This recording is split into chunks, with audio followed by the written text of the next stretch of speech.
Capítulo 11. A obra em favor dos intemperantes. Toda verdadeira reforma tem seu lugar na obra do Evangelho e tende ao reerguimento da alma a uma vida nova e mais nobre. A obra da temperança, especialmente, requer o apoio dos obreiros cristãos. Eles devem chamar a atenção para essa obra, tornando-a objeto de vivo interesse. Por toda parte devem apresentar ao povo os princípios da verdadeira temperança e pedir assinaturas para o voto da mesma.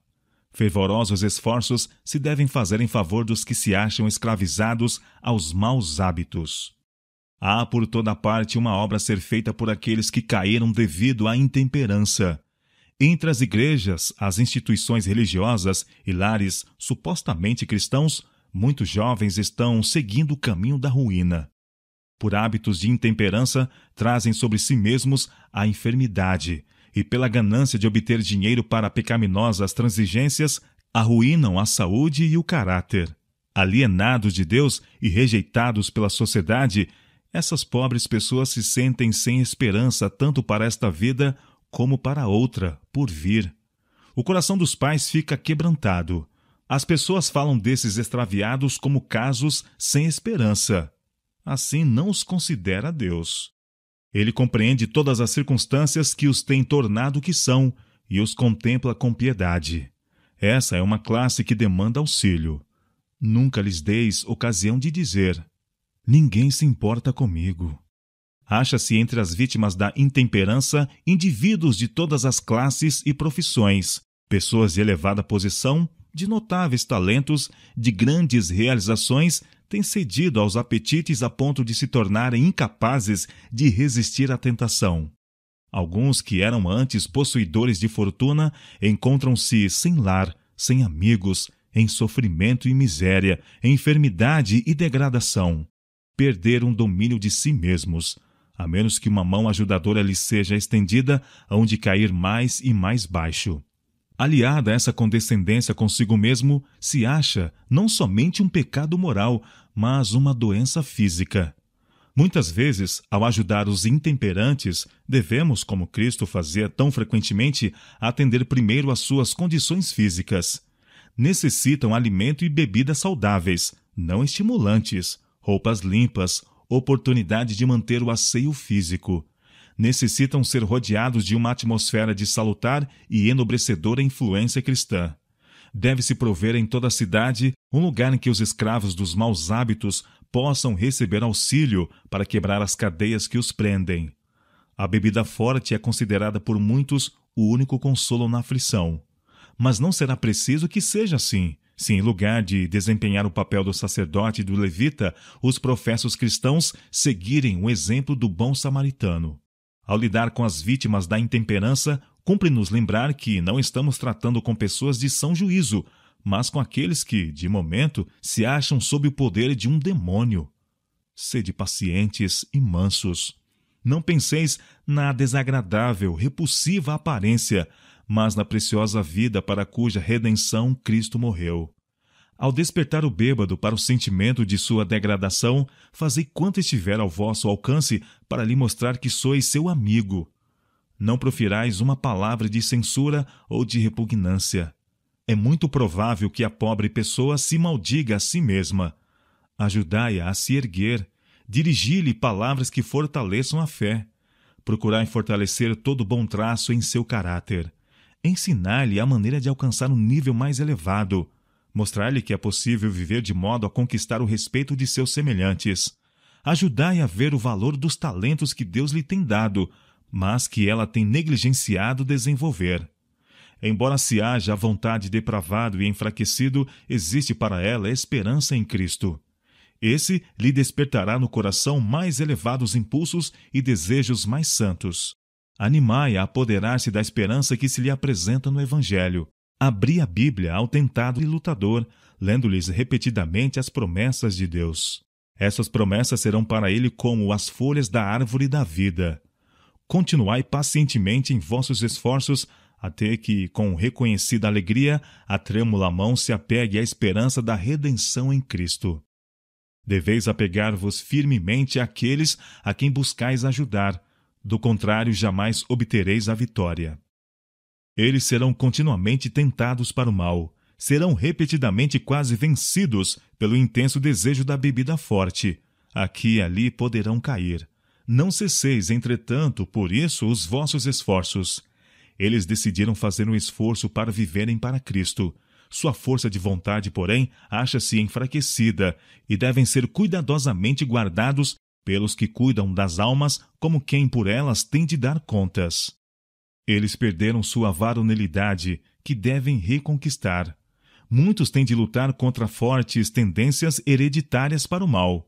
Fortes desejos naturais, impulsos sensuais, eis a herança que por nascimento receberam. Contra os mesmos devem ser cuidadosamente guardados. Interior e exteriormente estão o bem e o mal em luta pelo domínio.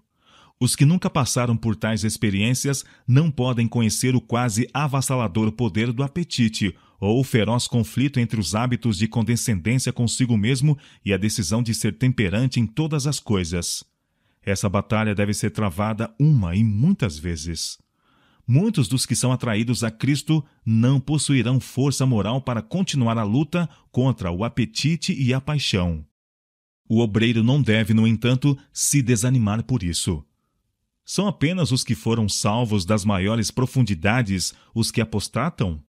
Lembrai-vos de que não trabalhais sozinhos. Anjos ministradores se unem em serviço a todo o sincero filho e filha de Deus. Cristo é o restaurador. O grande médico mesmo se acha ao lado dos fiéis obreiros, dizendo à alma arrependida: Filho, perdoados estão os teus pecados. Marcos capítulo 2, verso 5. Muitos serão os párias que se apoderarão da esperança que lhes é apresentada no Evangelho e entrarão no reino do céu, ao passo que outros que foram beneficiados com grandes oportunidades e grande luz, que não aproveitaram, serão deixados nas trevas exteriores. As vítimas de maus hábitos devem ser despertadas para a necessidade de fazer esforços por si mesmos. Outros podem desenvolver os mais fervorosos empenhos para erguê-los. A graça de Deus pode lhes ser abundantemente oferecida. Cristo pode rogar, seus anjos ministrar. Tudo, porém, será em vão, a menos que eles próprios despertem para pelejar o combate em seu favor. As derradeiras palavras de Davi a Salomão, então um jovem, e que ia em breve receber a coroa de Israel, foram: Esforça-te e sê homem. 1 Reis capítulo 2, verso 2. A todo filho da humanidade, candidato a uma coroa imortal, dirigem-se estas palavras proferidas pela inspiração: Esforça-te e sê homem. Os habituados a satisfazer as tendências naturais devem ser levados a ver e a sentir que é mister grande renovação moral, se querem tornar homens. Deus os convida a despertar e, na força de Cristo, reconquistar a varonilidade que Deus lhes dera e que foi sacrificada em pecaminosas condescendências. Sentindo o terrível poder da tentação, o arrastamento do desejo que leva à fraqueza, muito homem brada em desespero: Não posso resistir ao mal. Diz ele que ele pode, que ele precisa resistir. Poderá haver sido derrotado uma e outra vez, mas não é necessário que seja sempre assim. Ele é fraco em força moral, dominado por hábitos de uma vida de pecado. Suas promessas e resoluções são como cordas de areia. A consciência das promessas não cumpridas e dos violados votos enfraquece-lhe a confiança na própria sinceridade, fazendo com que ele sinta que Deus não o pode aceitar nem cooperar com seus esforços. Não precisa, entretanto, desesperar. Os que põem em Cristo a confiança não devem ficar escravizados por nenhuma tendência ou hábito hereditário ou cultivado. Em lugar de ficar subjugados em servidão à natureza inferior, devem reger todo apetite e paixão. Deus não nos deixou lutar com o mal em nossa própria, limitada força. Sejam quais forem nossas tendências herdadas ou cultivadas para o erro, podemos vencer, mediante o poder que ele nos está disposto a comunicar. O tentado necessita compreender a verdadeira força da vontade. É este o poder que governa na natureza do homem, o poder de decisão, de escolha. Tudo depende da devida ação da vontade. Os desejos em direção da bondade e da pureza são em si mesmos justos, mas, se aí ficamos, nada aproveitam. Muitos descerão à ruína enquanto esperam e desejam vencer suas más propensões. Eles não entregam a vontade a Deus, não escolhem servi-lo. Deus nos deu o poder da escolha, a nós cumpre exercitá-lo. Não podemos mudar o coração, nem reger nossos pensamentos, impulsos e afeições. Não nos podemos tornar puros, aptos para o serviço de Deus. Mas podemos escolher servi-lo, podemos entregar-lhe nossa vontade. Então, ele operará em nós o querer e o efetuar, segundo a sua aprovação. Assim, nossa natureza toda será posta sob o domínio de Cristo. Mediante o devido exercício da vontade, uma completa mudança pode ser operada na vida. Entregando a vontade a Cristo, aliamo-nos com o divino poder. Recebemos força do alto para nos manter firmes. Uma vida nobre e pura, uma vida vitoriosa sobre o apetite e a concupiscência, é possível a todo aquele que quiser unir sua vontade humana, fraca e vacilante, à onipotente e inabalável vontade de Deus. Os que estão em luta com o poder do apetite devem ser instruídos nos princípios do viver saudável. Deve-se-lhes mostrar que a violação das leis da saúde, criando um estado enfermo e desejos não naturais, lança as bases para o hábito das bebidas alcoólicas. Unicamente vivendo em obediência aos princípios da saúde, podem eles se libertar da sede de estimulantes contrários à natureza. Ao passo que dependem da força divina para quebrar as cadeias do apetite, devem cooperar com Deus pela obediência às suas leis, tanto as morais como as físicas. Os que se estão esforçando para reformar-se devem ser ajudados a obter emprego. Ninguém em condições de trabalhar deve ser ensinado a esperar alimento, roupa e casa de graça. Por amor deles próprios, bem como dos outros, devia ser planejado o meio pelo qual produzam o equivalente àquilo que recebem. Animai todo esforço quanto à manutenção própria. Isso fortalecerá o respeito de si mesmo e uma nobre independência. E a ocupação da mente e do corpo num trabalho útil é essencial como salvaguarda contra a tentação. Os que trabalham pelos caídos ficarão decepcionados com muitos que dão esperança de reforma. Muitos não farão senão uma superficial mudança em seus hábitos e maneiras de proceder. São movidos por impulso e por algum tempo podem parecer reformados. Mas não há verdadeira mudança de coração. Acariciam o mesmo amor próprio, têm a mesma sede de prazeres vãos e mesmo desejo de satisfação própria. Não têm conhecimento da obra da formação do caráter e não se pode confiar neles como homens de princípios. Rebaixaram suas faculdades mentais e espirituais pela satisfação do apetite e da paixão, o que os enfraquece. São inconstantes e imutáveis, seus impulsos tendem à sensualidade. Essas pessoas são muitas vezes uma fonte de perigo para outros. Sendo considerados como homens e mulheres reformados, confiam-se-lhes responsabilidades e são colocados em posições em que sua influência corrompe os inocentes. Mesmo os que estão buscando sinceramente reformar-se não se acham livres do perigo de cair. Precisam ser tratados com grande sabedoria e ternura. A tendência de lisonjear e exaltar os que foram salvos das maiores profundidades provoca, por vezes, sua ruína.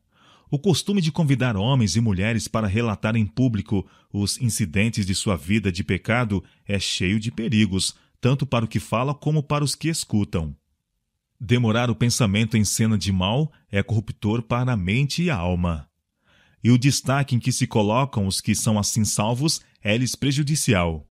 Muitos são levados a pensar que sua vida pecaminosa lhes confere certa distinção. São animados o amor da notoriedade e o espírito de confiança em si mesmo, os quais se demonstram fatais à alma. Unicamente desconfiando de si mesmos e confiando na misericórdia de Cristo podem eles subsistir. Todos quantos dão provas de verdadeira conversão devem ser animados a trabalhar pelos outros. Que ninguém repila uma alma que deixa o serviço de Satanás pelo de Cristo. Quando uma pessoa dá demonstração de que o Espírito de Deus está lutando com ela, dá-lhe todo o ânimo para entrar no serviço do Senhor. E tende piedade de uns, usando de discernimento. Judas, verso 22. Os que são sábios na sabedoria que vem de Deus verão almas necessitadas de auxílio, pessoas que se arrependeram sinceramente, mas que sem animação mal se atreveriam a firmar-se na esperança. O Senhor porá no coração de seus servos receber com agrado essas criaturas trementes, arrependidas para sua amorável convivência. Sejam quais forem seus pecados habituais, não importa quão baixo hajam elas caído, quando em contrição se chegam a Cristo, Ele as recebe. Dá-lhes então alguma coisa a fazer para Ele. Se elas desejam trabalhar no reerguimento de outros do abismo da destruição que elas próprias foram salvas, dá-lhes oportunidade. Ponde-as em contato com cristãos experientes, a fim de obterem vigor espiritual. Enche-lhes o coração e as mãos de trabalho para o Mestre. Quando a luz resplandece na alma, alguns dos que pareciam mais entregues ao pecado se tornarão obreiros de êxito em favor de pecadores da mesma espécie que eles antes foram. Mediante a fé em Cristo, alguns se erguerão a elevadas posições de serviço e ser-lhe-ão confiadas responsabilidades na obra de salvar almas. Eles veem onde reside sua fraqueza, compreendem a depravação de sua natureza. Conhecem a força do pecado e do mau hábito, avaliam sua incapacidade para vencer sem o auxílio de Cristo, e seu constante clamor é: sobre ti lanço minha desamparada alma. Esses podem ajudar a outros. Aquele que tem sido tentado e provado, cuja esperança havia quase desaparecido, mas foi salvo ouvindo a mensagem de amor, é capaz de entender a ciência de salvar almas. Aquele cujo coração está cheio de amor para com Cristo, por haver sido, ele mesmo, procurado pelo Salvador e trazido de volta ao redil, sabe ir em busca dos perdidos. Pode encaminhar os pecadores ao Cordeiro de Deus. Entregou-se sem reservas a Deus e foi aceito no amado. Foi segurada a mão que, em fraqueza, se estendeu num pedido de socorro. Pelo ministério dessas pessoas, muitos pródigos serão levados ao Pai. Para toda alma em luta por se erguer de uma vida de pecado, alma de pureza, o grande elemento de poder reside no único nome debaixo do céu, dado entre os homens, pelo qual devamos ser salvos. Atos capítulo 4, verso 2. Se alguém tem sede, de tranquilizadora esperança, de libertação de propensões pecaminosas, Cristo diz: venha a mim e beba. João capítulo 7, verso 37. O único remédio para o vício é a graça e o poder de Cristo. As boas resoluções tomadas por alguém em suas próprias forças nada valem. Nem todos os votos do mundo quebrariam o poder do mau hábito.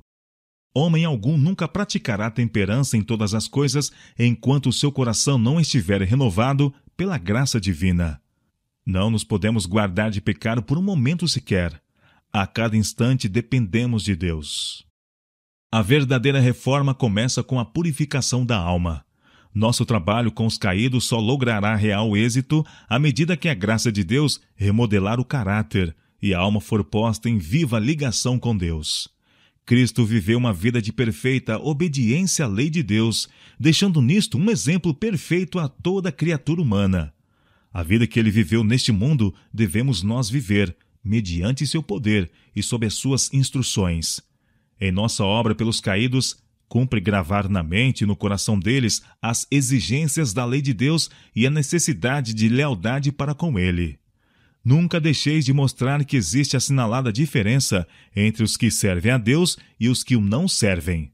Deus é amor, mas não pode desculpar a voluntária desconsideração de seus mandamentos. Os decretos de seu governo são de tal ordem que o homem não escapa às consequências da deslealdade. Ele só pode honrar aqueles que o honram. A conduta do homem neste mundo decide seu eterno destino. Segundo houver semeado, assim ceifará. A causa será seguida do efeito. Nada menos que a perfeita obediência pode satisfazer ao ideal que Deus requer. Ele não deixou sua vontade indefinida. Não ordenou coisa alguma que não seja necessária a fim de pôr o homem em harmonia com ele. Devemos encaminhar os pecadores a seu ideal de caráter e conduzi-los a Cristo, por cuja graça unicamente pode esse ideal ser atingido. O Salvador tomou sobre si as enfermidades humanas e viveu uma vida sem pecado, a fim de os homens não terem nenhum temor de que, devido à fraqueza da natureza humana, eles não pudessem vencer. Cristo veio para nos tornar participantes da natureza divina, e sua vida declara que a humanidade, unida à divindade, não comete pecado. O Salvador venceu para mostrar ao homem como ele pode vencer. Todas as tentações de Satanás, Cristo enfrentava com a palavra de Deus. Confiando nas promessas divinas, recebia poder para obedecer aos mandamentos de Deus, e o tentador não podia alcançar vantagem. A toda tentação, sua resposta era: está escrito. Assim Deus nos tem dado sua palavra para com ela resistirmos ao mal.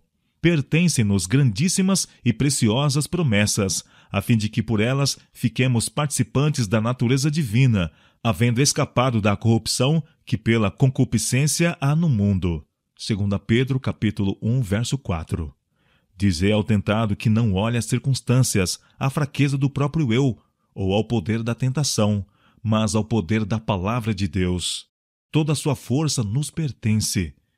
Escondi a tua palavra no meu coração, diz o salmista, para eu não pecar contra ti.